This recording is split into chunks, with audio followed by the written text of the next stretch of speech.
कांदिवली विधानसभा निवडणुकीतील ईव्हीएमची तपासणी करा, मुंबई उच्च न्यायालयाचे आदेश। 16 आणि 17 एप्रिलला मुंबईत तपासणी होणार असल्याची नसीम खान यांची माहिती। महाराष्ट्रात तब्बल 1 कोटी मतदार वगळले जाण्याची भीती, माजी निवडणूक अधिकाऱ्यांनी व्यक्त केली भीती। तर एकही मतदार यादीतून वगळला जाऊ नये, काळजी घ्या, शिवसेना ॲक्शन मोडवर। मुंबई महापालिकेच्या 800 कोटींच्या निधी वाटपावरून खळबळ, सत्ताधाऱ्यांवर कोटींचा वर्षाव तर विरोधकांची 25 लाखांमध्ये बोळवण, महायुतीकडून समसमान वाटपाचं आश्वासन, प्रत्यक्षात तफावत। मुंदो अशोक खरातच्या कारनाम्याचा काळा चेहरा समोर, तब्बल 160 GB डिजिटल पुरावे जप्त, लॅपटॉपसह सर्व डेटा SIT कडून स्कॅन, खरात भोवतीचा फास अधिक घट्ट।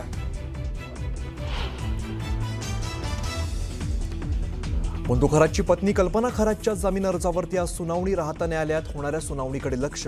कल्पना खरातवर शेतकऱ्याच्या फसवणूक केल्याचा गुन्हा दाखल।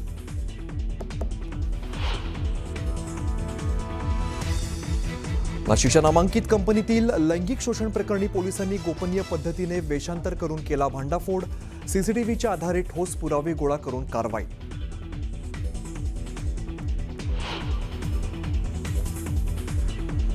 नाशिकच्या नामांकित कंपनीतील अत्याचार प्रकरणी फरार HR कर्मचारी ताब्यात, कंपनीच्या इतर 7 ते 8 जणांनाही चौकशीसाठी बोलवल्याची सूत्रांची माहिती।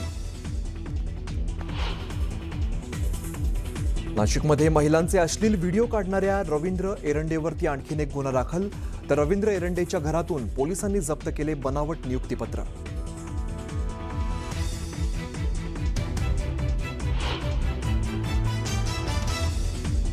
हॉर्मुझ संदर्भात चर्चेत झालेल्या मुद्द्यांच्या विरोधात काम सुरू, इस्लामाबादमध्ये झालेल्या चर्चेत ट्रम्प इराणवर भडकले, तर इराणने कर वसुली तात्काळ बंद करण्याचा दिला इशारा।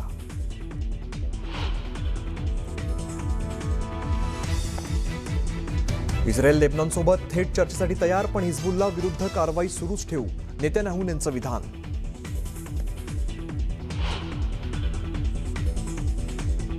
आम्हाला युद्ध नको, पण हल्ला करणाऱ्यांना सोडणार नाही, शस्त्रसंधीच्या उल्लंघनानंतर इराणचा अमेरिका आणि इस्रायलला कडक इशारा।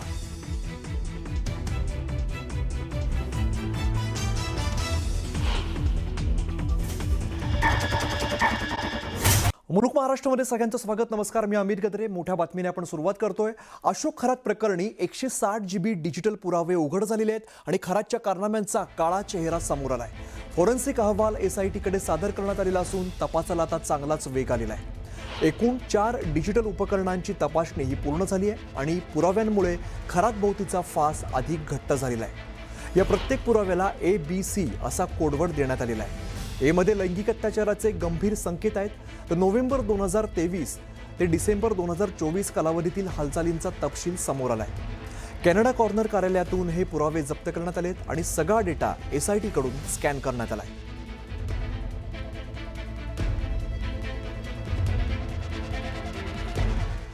तर बंधू अशोक खरातची पत्नी कल्पना खरातवरती शिर्डीत शेतकऱ्यांची फसवणूक आणि सावकारीचा गुन्हा दाखल आहे आणि या प्रकरणामध्ये 2 जणांना पोलिसांनी अटक केलेली आहे। कल्पना खरात अजून सुद्धा फरार आहे। 4 एप्रिलला कल्पना खरातच्या वकिलांनी राहता न्यायालयात अटकपूर्व जामिनासाठी अर्ज केलाय आणि त्या अर्जावरती आज राहता न्यायालयामध्ये सुनावणी पार पडणार असून कल्पना खरातला जामीन मिळणार का याकडे सर्वांचं लक्ष लागलेलं आहे। तर दुसरीकडे समता पतसंस्थेमध्ये बंधू अशोक खरात नॉमिनी असलेल्या 100 खात्यांची चौकशी शिर्डी पोलीस करतायत। आतापर्यंत 33 जणांची चौकशी करण्यात आली आहे। यामध्ये रुपाली चाकणकर यांच्या भगिनी प्रतिभा चाकणकर यांच्या नावे असलेल्या 4 खात्यांवरून कोट्यवधी रुपयांची देवाणघेवाण झाली आहे आणि या संदर्भात पोलीस चौकशी सुरू असून आज शिर्डी पोलीस प्रतिभा चाकणकर यांना जबाब नोंदवण्यासाठी नोटीस पाठवणार आहे।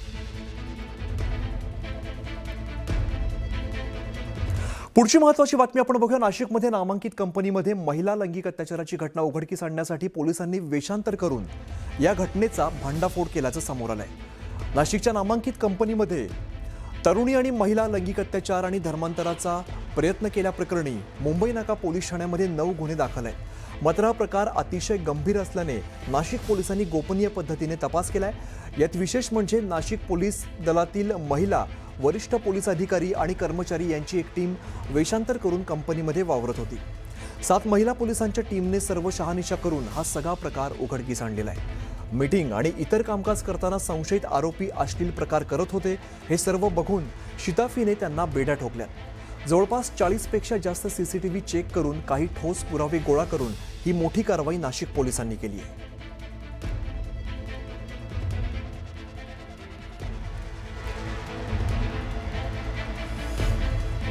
तर त्या पीडितांनी कंपनीत मॅनेजरकडे याविषयी तक्रार केली, पण धक्कादायक बाब म्हणजे कंपनीच्या मॅनेजरने त्यांच्या तक्रारीची कोणतीच दखल घेतलेली नाहीये।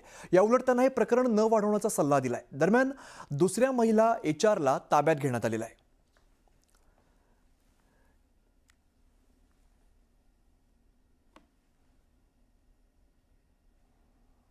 दरम्यान या प्रकरणी पीडित महिलेने कंपनीच्या ऑपरेशनल मॅनेजरकडे तक्रार केली, मात्र मॅनेजरने तुम्हें क्यों हायलाइट होना है, क्यों इस मैटर में पडना है असा खोचक सवाल पीडितेला विचारल्यामुळे खळबळ उडाली आहे।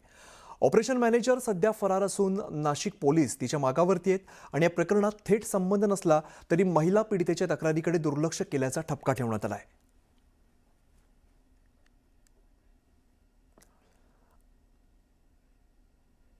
आता या प्रकरणी मुख्यमंत्री देवेंद्र फडणवीस यांनी नाशिक पोलिसांचं कौतुक केलं आहे। त्या कंपनीमध्ये ज्या प्रकारे धर्मांतर आणि लैंगिक शोषणाचा प्रकार घडला तो धक्कादायक असल्याचं त्यांनी म्हटलंय आणि आरोपींवरती कठोरात कठोर कारवाई करण्याचं आश्वासन दिलंय। गंभीर प्रकरण आहे, पोलिसांनी हे उघडकीस आणलेलं आहे आणि या अशा प्रकारच्या एका टेक्नॉलॉजी कंपनीमध्ये ज्या प्रकारे त्यांनी दबाव आणून आणि धर्मांतरण आणि लैंगिक शोषण केलं हे फारच धक्कादायक आहे। मी पोलिसांना त्या ठिकाणी एक प्रकारे त्यांचं कौतुक करेन की अतिशय वेगानं कारवाई करून याचा पूर्ण पर्दाफाश त्यांनी केला आहे। नाशिकमधील या प्रकरणाचे राजकीय वर्तुळात सुद्धा पडसाद उमटल्याचं पाहायला मिळत आहे। कुठे गेले ते अब्बू आझमी, कुठे गेले ते जितुद्दीन, का थोबाड बंद करून बसलेले आहेत? कुठे गेला तो हैदराबादचा? कुठे गेली तिची हिरवी पिल्लावळ महाराष्ट्रामधली? का बोलत नहीं कि ये अगर हमारे धर्म के बारे में अगर कुछ गलत करते होंगे तो इनको भी सजा मिलनी चाहिए, हमारे धर्म का कोई भी बदनामी नहीं करना चाहिए। सरकार म्हणून तर आम्ही तुमच्या बरोबर आहेतच, पण एक हिंदू म्हणून पण आम्ही तुमच्या बरोबर उभे आहोत। हे जिहादी तुमचं काहीच वाकडं करू शकत नाही, हे मी तुम्हाला आत्मविश्वासाने सांगतो। पण समाज म्हणून कधी आपण ह्याबद्दल विचार करणार आहोत की नाही? काल जेव्हा त्या जिहाद्यांना कोर्टामध्ये आणलं गेलं तेव्हा 600 लोक जमले, 600 लोक। असं लक्षात आलं की ह्या मुलींना छेडछाड ही एका दिवसाची नाही तर अनेक महिन्यापासून वर्षापासून हे चालू होतं आणि हे प्रकरण एका मुलीबरोबर नव्हतं, तर अनेक मुली यात गुंतलेल्या होत्या आणि त्यांना नंतर त्यांच्याशी लग्न करणे किंवा त्यांचं धर्मांतर करणे हा सुद्धा एक त्यांचा प्रयत्न होता। म्हणून आता ह्या प्रकरणाला सरकारने अत्यंत गांभीर्याने घेतलेलं आहे, यासाठीची नेमणूक केलेली आहे आणि त्या संदर्भामध्ये जे जे लोक आहेत त्यांच्यावर आता ट्रॅप लावणं हे सरकारने आता प्राथमिक ठरवलेली आहे। की आमचा धर्म वाढला पाहिजे याचा हा कसला अट्टहास आहे, किती घाणेरडेपणा आहे हा। जबरदस्तीनं मांस खाऊ घालणं, हिंदू देवी देवतांचा अपमान करणं, छळ करणं, नको तिथं हात लावणं। आमच्या मुली IT कंपनीत कामाला जातात, याचा अर्थ AC असलेल्या चकचकीत धर्मांतराच्या या छावण्या नाहीत किंवा ही जेल देखील नाही। हा धर्मांतराचाच नुसता विषय नाही आहे, तर हा विषय इतका गंभीर आहे। या IT कंपन्यांमध्ये नेमकं चालतं तरी काय